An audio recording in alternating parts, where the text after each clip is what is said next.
Random thought that has nothing to do with anything we've discussed to this point, nor will it have anything to do with anything we do from this point forward today. I once, more than once, have mentioned that I went to see in the theaters. This is back when people went to theaters to see motion pictures. I saw Pulp Fiction 5 times in the movie theater, including once with Dan from Woodbury. Yes. That's a story for another day that we've told. During your show. During his show. Yeah. And during an interview with Steve Ashburn, but more on that later. And I thought it was an extremely unique film. I still do to this day.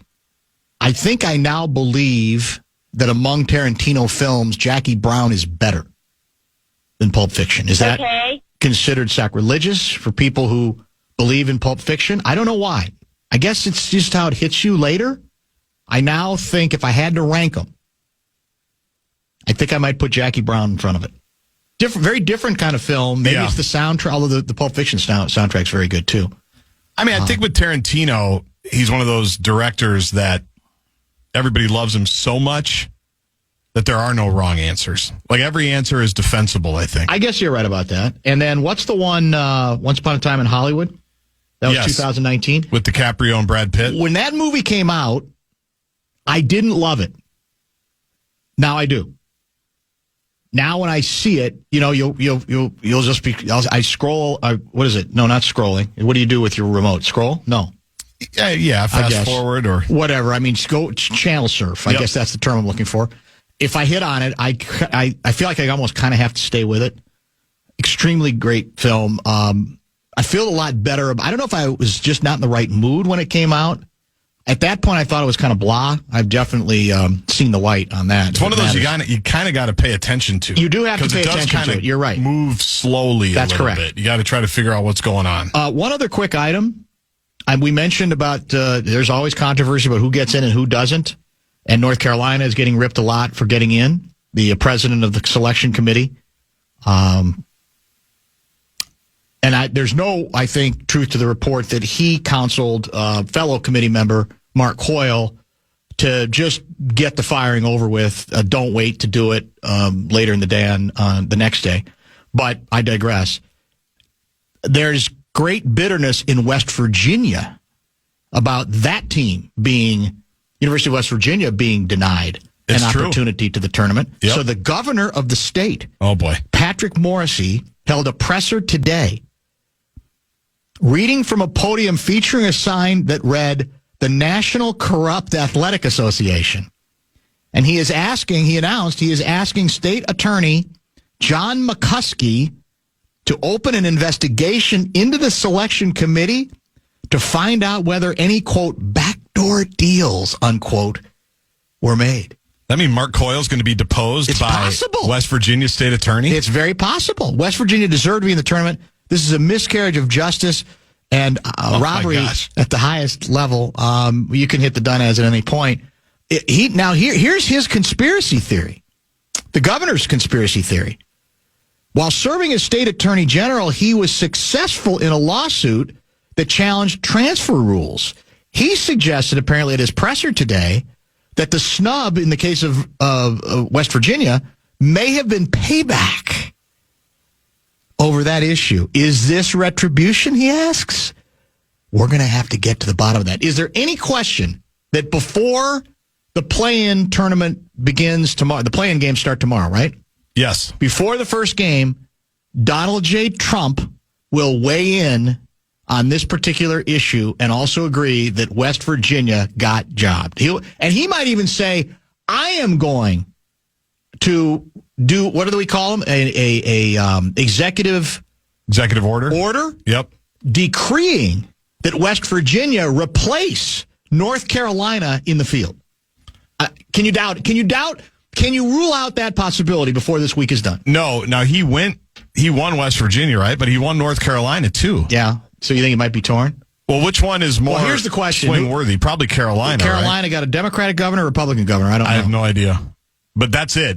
Which governor does he like better? That's what it'll come down to. Well, but although, remember, he's taking great credit for not forgetting North Carolina, right, with the floods? That was like his first week That's on the true. job. You're right. I forgot about that. So he's really stuck here. He's torn. Because West Virginia, I think, is pretty strong Trump country. So he might need to sit this one out. You might be right. Now, I ask you this. Would Coach Walls ever do that for us? Would he do that for Ben Johnson or Don Plitzolite? It would. Or Richard Well, he's Pitino? a coach, so presumably he would stand tall on our behalf. I just can't First, see. we got to get close enough to almost To make be on the field. bubble? Yeah, to be on the bubble. Let's get there. Let's take this in this Good process point. in stages. Good point. And then we can talk about it. I can't see that happening here. You might be right. Well, he's busy running for president already. Yeah, he's in Iowa all the time. He's already stumping, for God's sake. All right, let's do this. Let's stay on schedule. Let's talk some hockey. Not a good... the delicate condition of the Minnesota Wild is fairly clear to all of us. We'll see how Louie thinks in that regard. We'll talk to him about the most humane way when he had to fire somebody. What rules governed the Luigi approach? Because he was an executive, as you recall, general manager of the Minnesota North Stars. Stay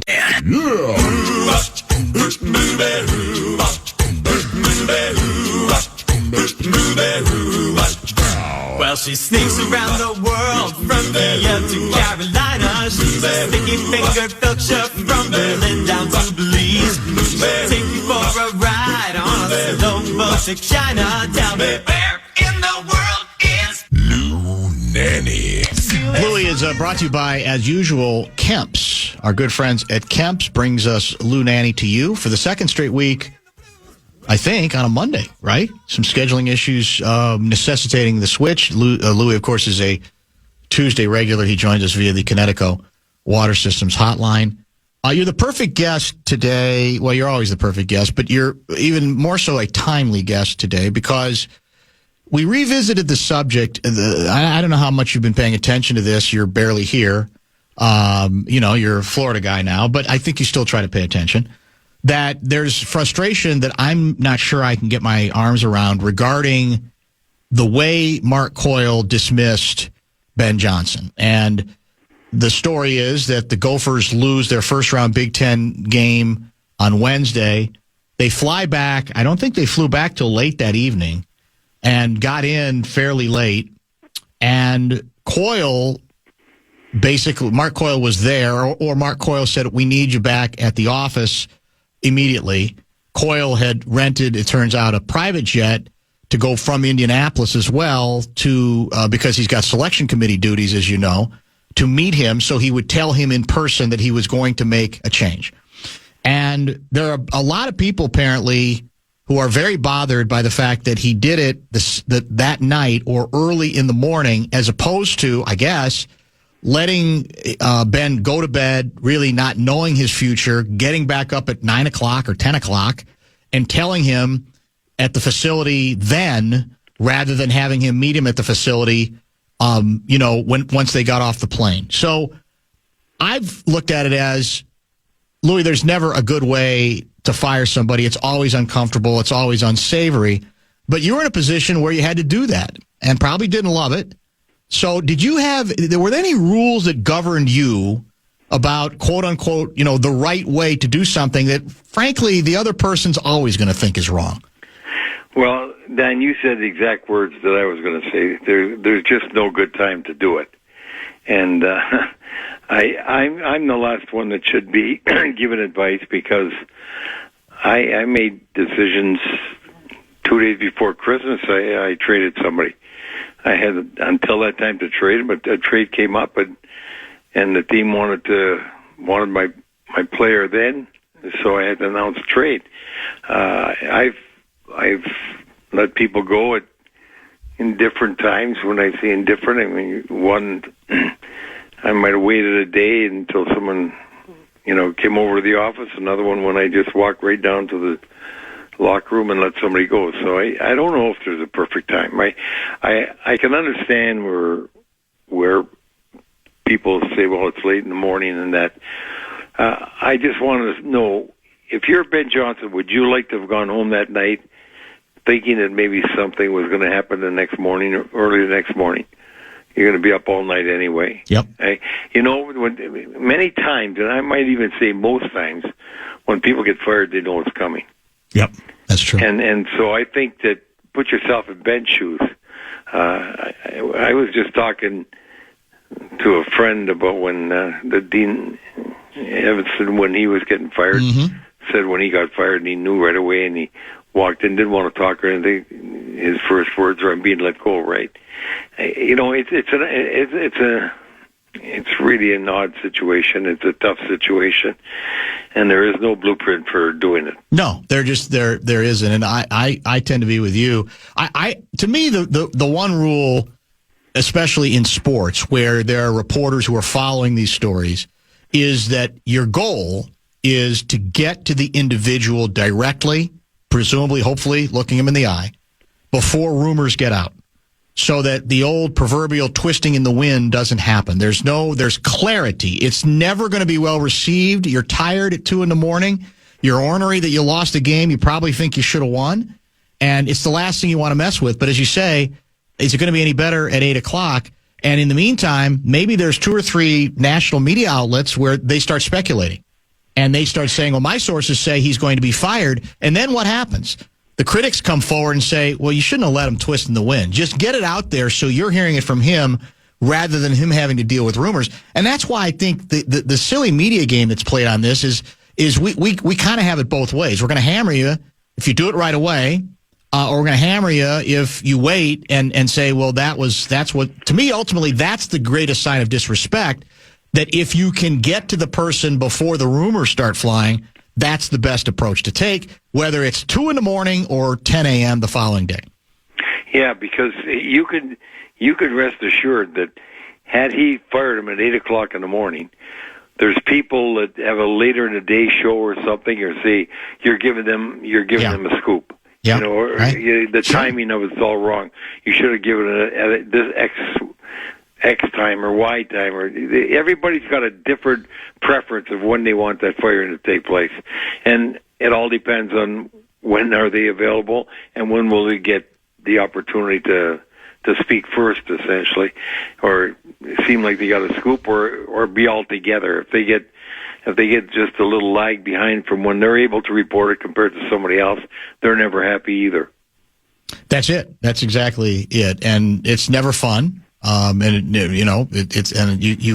sure you thought of it as like, I know there's a human being on the other end of this thing, right? And I have to try to make that govern my approach. By the same token, it's the nature of this business. Everybody who's in it kind of knows that, unfortunately, your dismissal, when it comes to that, is inevitable to a certain extent, and it's going to be public because there's public interest in that team, right, or in that sport, or in that enterprise. So it's not like a bunch of dismissals that go on every day that people obviously don't hear about. Well, not only that, then, just think back now of how many different people or papers or radio stations or TV stations have already speculated that Ben Johnson was going to get fired, adding fuel to the fire. Why are they right in doing it? That's what used to upset me the most, when people would speculate. Right. If I'm going to fire a coach or if I'm going to trade a player. Because I called up a writer in New York one time that was speculating I was firing our coach, which I wasn't going to do. But he had my coach getting fired. And I called him up. I said, when did someone determine you should play God with my coach's life? So what are you talking about? It says, how can you go out there and tell everybody that I'm going to be firing this coach? You never talked to me. I never made any indication that I was going to do this. And now you started something that's going to run on because other news media are going to get a hold of this. And this is just going to pile on, and you're playing God with my coach's life. And so the general manager, or the athletic director, or whoever it is that's making that decision is never going to make everybody happy. And the people that will be criticizing Coyle or criticizing other general managers were all people that have already probably speculated that the guy was going in, and they might have even initiated the talk. They might have been the first one that started the talk about this guy getting fired. I did say earlier, and I don't know how you feel about this, I know part of what was dictating Coyle's approach was he was trying to get back to continue his duties with the selection committee, right? And they got a bunch of meetings that go on forever. I do think in a more perfect world, before you leave again, you find a way to wedge in a press conference, because then it feels less like you're kind of running from it. Now, eventually he did He talked extensively to reporters individually, and then I think he had an online, what do they call those? Zoom press conferences a couple of days later. I do think you're better off being declarative about, no, before I go back, I'm gonna, I'll talk to any reporters we want. Here's why we felt like we had to do what we had to do, and then I'll get back to Indianapolis. That's the one quibble I would have with the approach. Now, it's easy for me to say that, given that his schedule apparently was tight, and he'd even rented, as we said, a private plane to get to meet Ben back here. But that, I think, is the one thing. And I don't think you were shy about that, too, because you don't want to be viewed as having a run from a decision that you felt you had to make. No, I actually agree with you in that. I think if I was Mark, I would have tried to meet with everybody rather than Zoom. First of all, I'm not very good at Zooms anyway. I wouldn't know how to run the thing. But I just think that I'd want to be there to answer anybody's question or face them. If I'm going to make that kind of decision, I'm sure not going to shirk from it.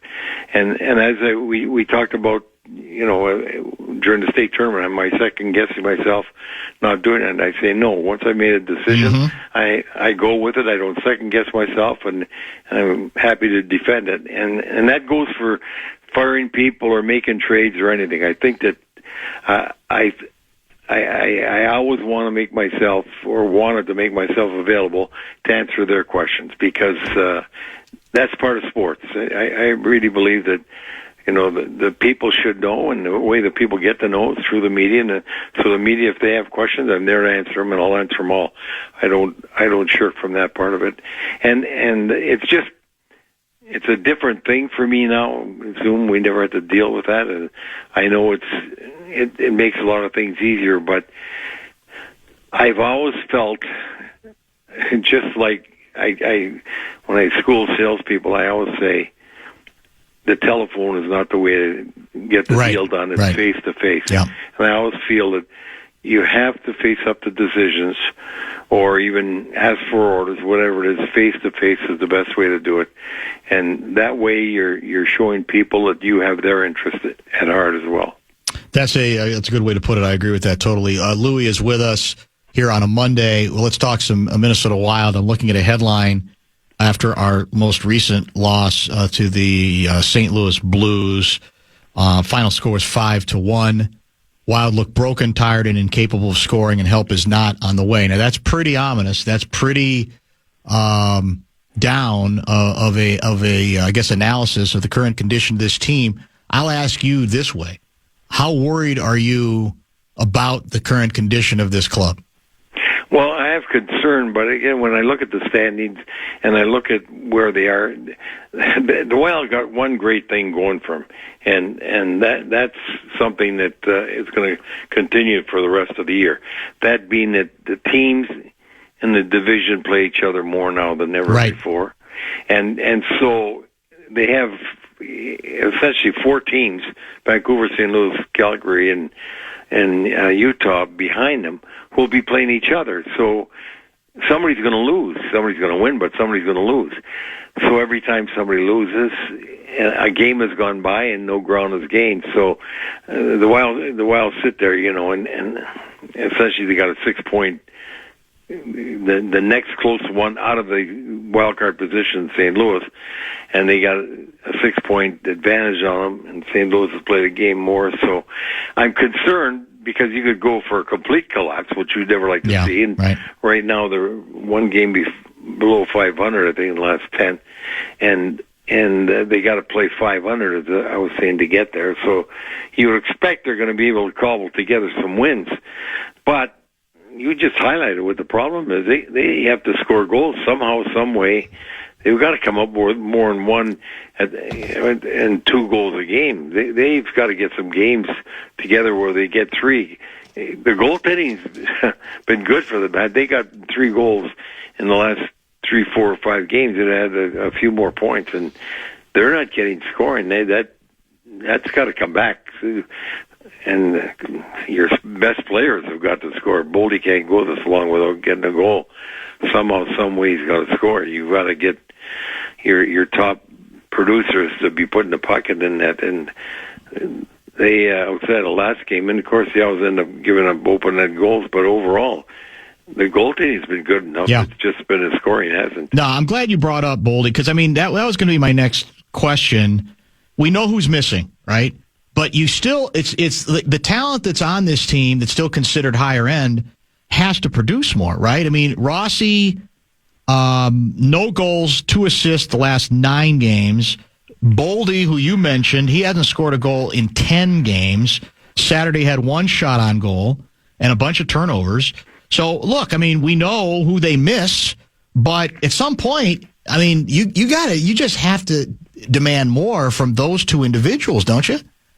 Oh, I'm telling you right now, Rossi better do more, or he definitely would be on the block if he doesn't do more now to the rest of the year. He's had a sensational season until his recent slump, and so he's a player that can produce. He's proven that he's got the ability to not only score goals but generate goals for his wingers or defensemen, and that's got to come. And Boldy, he was so exceptional before the 4 Nations and through the 4 Nations, where he was like everybody was talking about. This guy's automatically made the Olympic team just the way he's played in the 4 Nations.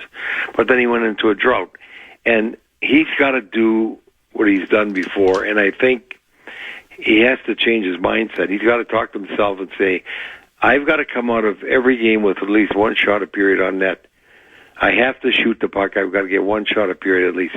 He has to get 3 shots a game. And that's the only way you're going to start scoring in bunches is by shooting the puck. And I've seen him pass up too many good opportunities for him to make a prettier play, and he's got to get out of that mindset. And when he decides to look in the mirror and say, Kaprizov's out, this is my team right now. Eric Sinek is out, but he's more of a two-way player and doesn't generate like Boldy can generate. Boldy's capable of getting 50 goals in a year, and you're not going to get 50 by not shooting. So he's got to change his mindset. Last item, which I think we've discussed before, but I want to get back to it because the Star Tribune just did a piece out of Duluth on it. Krista Lawler wrote it. The headline, What's Best for the U.S. Hockey Hall of Fame? It's home on the range or a move to St. Paul. And it sounds like the board is fairly split right now on this particular issue. There's a quote from Dante Tomasoni, a member of the museum's executive committee. The location in Eveleth is as much a part of the history as the memorabilia in it. We've discussed this before. I don't disagree with that sentiment, but we're back to the old, if a tree falls in the forest and no one is there to see it or to hear it, did it really fall? I don't understand why at some point that doesn't become the guiding principle here. If you are interested in championing hockey history and the legacy of the game. I agree wholeheartedly. And as you know, I've been one of the ones that for a number of years on the USA Foundation board saying we've got to make a change. And I love it in Eveleth, but nobody sees it in Eveleth. And they said 9,000, so they've hit 9,000 attendees now, was hovering around 7,500 for so long. So I consistently say, and I will maintain my position, that to make people like Dante and others say up in Eveleth accept the decision, you leave the Hockey Hall of Fame there open with some memorabilia. Sure. And you take enough of the other memorabilia and take it down to the X where they're going to be redoing the arena, and they'd like to make this a big part of it. And now instead of having 9,000 people see it, if you look at the X, they're going to get 1 million people a year easily in the building for not only hockey but concerts, etc. So you're going to have much more visibility to that the memorabilia that's there. And what you do is you interchange them. Sure. Yep. You move it around, and to satisfy the people out, you have part of it is a traveling memorabilia. So you take 50 pieces and you take it out to Boston, for a month or something. Sure. And you interchange those. So you still at heart have a Hockey Hall of Fame, the U.S. Hockey Hall of Fame, becoming a much more bigger thing than it is as far as visibility and awareness of it. And you still maintain association with Evelyn. Sure. And you have the people out east get a little happier about it being in Minnesota, the majority of it, but you do satisfy them by interchanging parts of those things all year long. You do that, and you'll be able to sustain those changes with the money you're making for shipping that stuff out. I just don't understand why they don't do this. I've been fighting for it for 20 years, and at the U.S. Hockey Hall of Fame, the foundation board, we were giving $50,000. We're still giving $50,000 a year to maintain, a Hockey Hall of Fame, because they can't afford to maintain it with what they're getting for revenues up in Evelyn. An interesting comment from a board member named Mitchell Brunfeld. And he's kind of, I think, responding. Senator Grant Hauschild, a DFLer out of Hermantown, is in the group saying, we're keeping it there. Evelyn's a proud hockey community, which I don't think anybody denies. Now we have people trying to take culture and history. People need to stay out of our business. And Brunfeld's point is he notes that the facility, he says, basically is barely functioning enterprise, because a number of board members they're talking about how proud they are that the museum is financially solvent. And he says the reason it is financially solvent is that there are virtually no activities taking place there. The persona that has been created that there's a significant, functioning, and major sports hall of fame located in Evelyn, Minnesota, is a bit of fiction. Now, that might be harsh, but I think that's kind of the reality of it, right? And I know it probably hurts some people's feelings there, but if that's the case, then to me, all the more reason to come up with, I like your global solution, where you keep that legacy, you have something there, you move things around. There's lots of ways, I think, to try to placate, well, maybe not enough, the local population there, and still bring this thing to the masses. Well, when they understand that it's either or, either you accept the fact that we have to make this functional and we have to support it and we need to raise revenue, so we got to do something like this, or there won't be any. It's like I would say, do you want to have a zero, nothing, or do you want a small part of something? It's always better to have a small part of something than nothing. And right now that's going towards nothing, because if the USA Hockey Foundation cuts off their funding, then they're out of money. They're done. That $50,000 would be enough to sink them. And you have, they'll talk about Cooperstown and these other places and Canton, but the fact is they get a lot of people going there. They're not getting anybody going to Evelyn.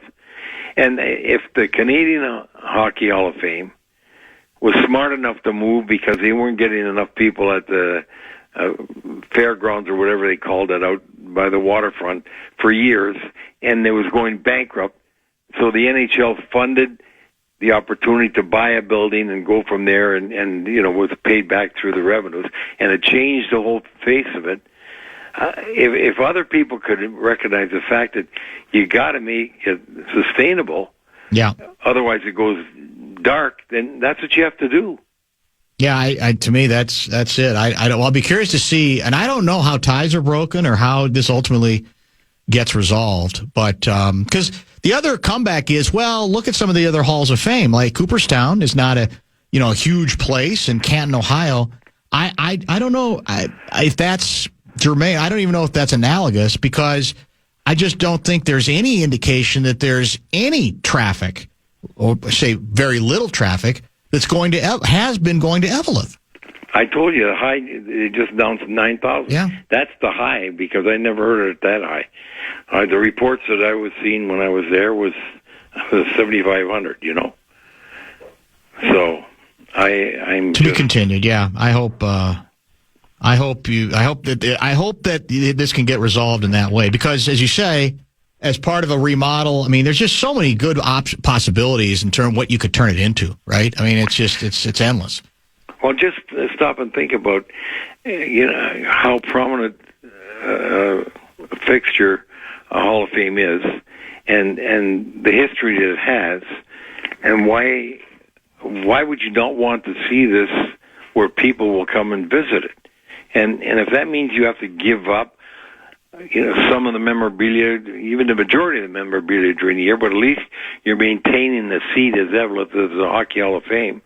And I retired from that board 2 years ago now, so I'm not making those decisions or involved in any decision making, but I still feel the same way I've felt for a long time, because it is so important. It's a big part of American hockey history not to recognize it and give the people the opportunity to go and see it. And I think that it would make everybody happy. Evelyn, if they just say maintain 1/3 of the memorabilia up there for people who are coming through, and yet it was able to keep going, and other people around the country can see stuff, why would you not be happy? Isn't that what you want? Don't you? Exactly. You still named the seat of the Hockey Hall of Fame. It's just you don't have as many items as you had before. Last quick item. We haven't really talked probably enough college hockey recently.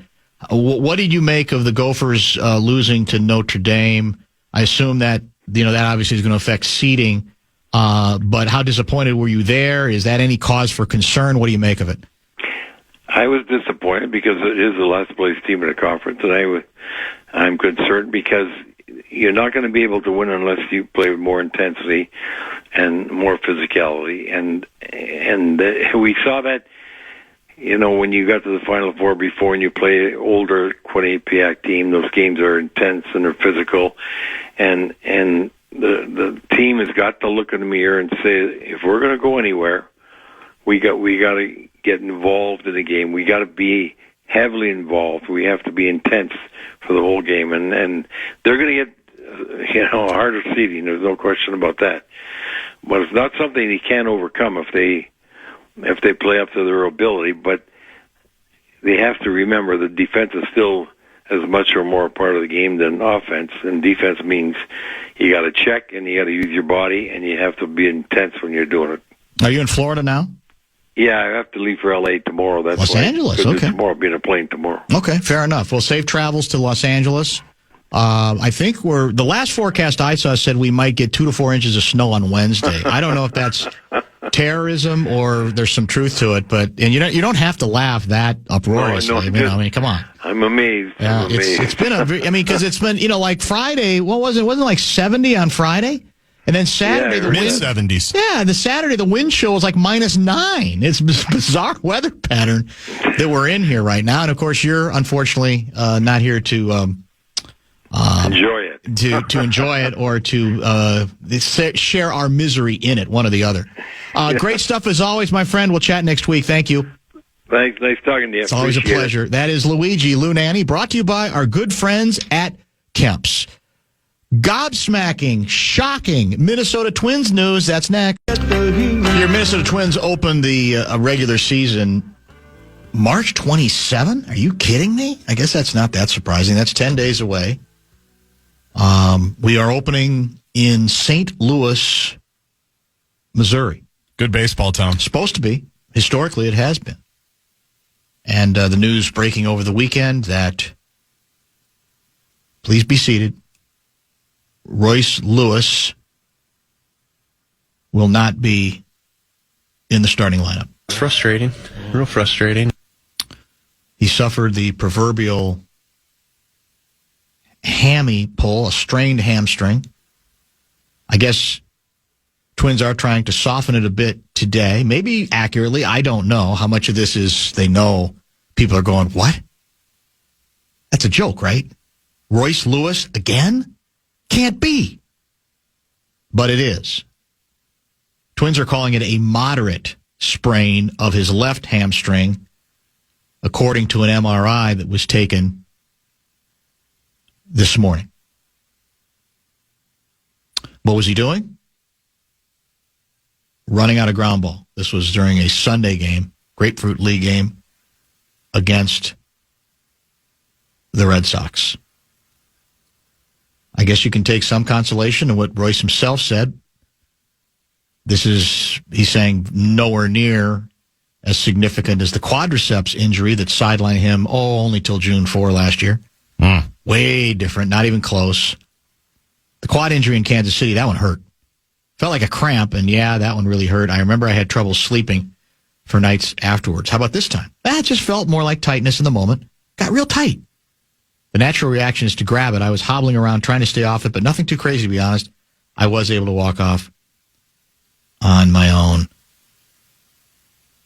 power. At some point, it's almost the jokes seem trite, right, and rather tired. Yeah, no one knew what to say yesterday. Like joke, not joke, because we've done it all before. Every one of us. Yeah, it's almost become too easy. Yeah, don't you think? Yes. So I'm looking at his stats. He in 2023 played 58 games. 2024 he played 82. And, obviously when he's been on, he looks like, remember the declarations, the proclamations? This guy's going to be the straw that stirs the drink. He's this special. Guy's going to be He's different. Dare I say it? The face of the franchise. We're big on face of the league, face of the franchise. He was going to be the face of the franchise. He had that smile, that infectious smile. He always seemed up.